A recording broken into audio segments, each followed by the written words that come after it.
Ол жаңағыдай ғой, түсінікті басқаша орнатқаннан ғой, содан бұзылады ғой. Жаңағы айта кеткеніміздей, ешкіммен араласпай тұйық болып қалады. Соның үшін мен араласа беріңдер, ол не емес. Yani бізде мынандай кей кезде бірінші үйренген кезде ол бірден олай болмауы да мүмкін, секта болмауы мүмкін, бірақ не екен, адам өзі солай деп ойлауы мүмкін. Ағайынымен араласпай қалатындар бар, сөйлеспей қалып, жаңа ол біраз уақытқа барады, ол қайтадан босайды. Өйткені ол өзінің табиғаты емес, басқа нәрсені ұстанып тұрады.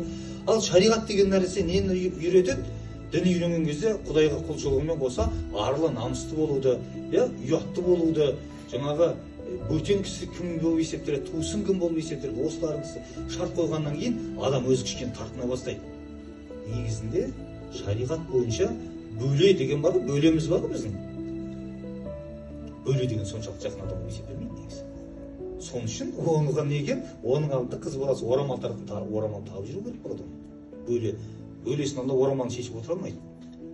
Тек қана кімде? Әке-шешесінің, өзінің туған бауырларының және бір анадан сүт емген болса, солардың алдында ғана рұқсат етеді.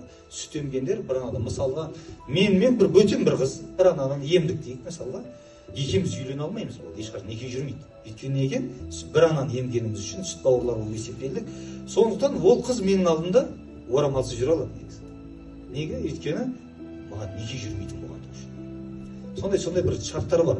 Ал жиен, нағашы, бөле дегендерді шариғатта үйленуге рұқсат берілген жерлер бар. Біз үйленбейміз енді қазақтан, бірақ шариғаттың рұқсат берген жері бар. Сонысы үшін де бұл не екен? Ана бір белгілі шектеулерде адамдар біраз тартынуы мүмкін. Бірақ мен айтарым, егер намаз оқып жүрсіз ба, дін үйреніп жатырсыз ба, араласа беріңіз ағайын. Еш ондай нәрсе болмайды. Ана бірден суырылып шығып кетті деген нәрсе болмайды.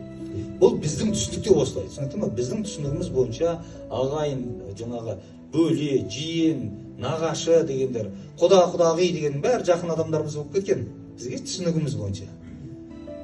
Өзбектер жанымызда, яғымызда түріктер. Олар ағайын туыс, жаңағыдай жиен, бөле, нағашылармен үйлене береді олар. Оларға мұсылман, өзіміздің түркілер барлығы.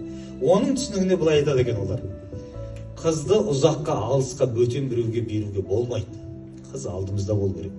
Біз өзіміздің қызымыздан жиенге берейік, нағашыға берейік, көз алдымызда болсын, деген нәрселер олардың түсінігінде ше. Қыз ұзаққа жіберуге болмайды деген.